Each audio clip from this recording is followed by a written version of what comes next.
ملهاش غيرنا يا ابني. يعني نسيبها تتجوز واحد زي جمعة ده يا اما؟ وماله يا ابني لما تتجوز؟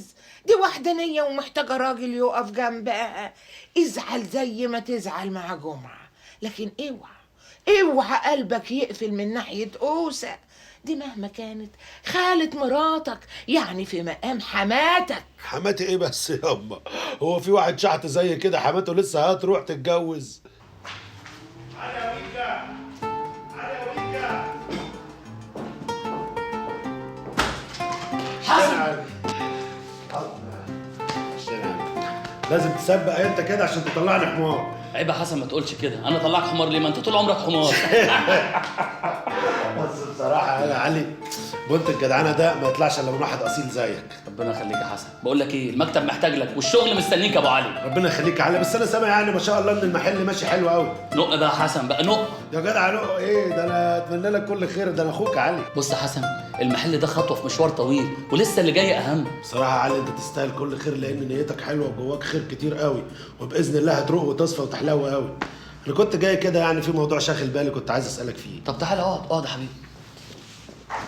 ها، خير يا حسن قول. انت فعلا موافق على جواز اللي اسمه جمعة ده من أوسة بعد كل اللي عمله فينا؟ بص يا حسن، اللي يمشي في طريق الخير خطوه نمشي له احنا 10 خطوات، وطالما جمعه هو اللي دلنا على مكان بطه يبقى الراجل ده لسه فيه جواه شويه خير، بس هو عليه بس شويه عفره وتراب. يعني نعمل له ايه عشان نطلعه من التراب ده؟ ننفضه؟ يا حسن ننفضه عشان نشوف الخير اللي جواه. هو واحد زي جمعة ده يطلع منه اي خير يا علي؟ احنا مش هنعمل كده عشانه هو بس، احنا هنعمل كده عشان خاطر أوسة وعشان خاطر سمكة، وبعدين واحدة زي أوسة دي هي بس اللي هتعرف تعدله.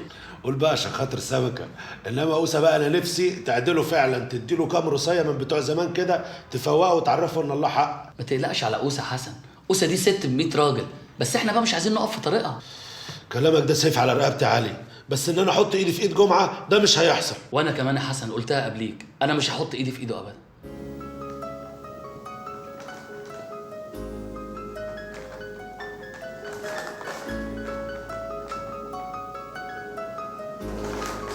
معقول يا مديحة؟ يا بنتي لازم تريحي نفسك شوية، ليه النهار كده على المكتب؟ معلش يا بابا، براجع الفواتير وتقارير المبيعات اشوف الشغل كان ماشي ازاي. ولقيتي ايه؟ اخبار ما تسرش، توزيع الشهر اللي فات قل قوي. معلش يا حبيبتي، اصلنا ما كناش فاضيين، انت كنت في المستشفى وانا كنت مشغول بيكي. بس احنا عندنا موظفين كتير قوي، كانوا بيعملوا ايه؟ وبعدين في سبب تاني برضه. سبب ايه؟ نفس الجامد اللي كان صاحبك بينافسها لنا. علي تاني؟ يا بابا احنا بنصنع وبنصدر، علي بيستورد، يبقى فين المنافسه؟ لا، ما انا عندي معلومات متفق مع شويه كده من اصحاب الشركات في تركيا انهم يصنعوا له هدوم رخيصه تتناسب مع الناس الفقراء. برافو عليك. انا شخصيا بفكر اعمل كده، بفكر فعلا اعمل خط انتاج جديد يبقى فيه الهدوم تكلفتها قليله. ايه ده؟ انت هتنافسيه ولا ايه؟ انافسه ليه؟ ليه ما تقولش ان انا بساعده في تحقيق حلمه، ان احنا يبقى فيه في السوق هدوم شيك وبتكلفه معقوله. بسم الله ما شاء الله، الولد ده بقى ناجح، مش عارف ليه هو ما بيفكرش في الجواز.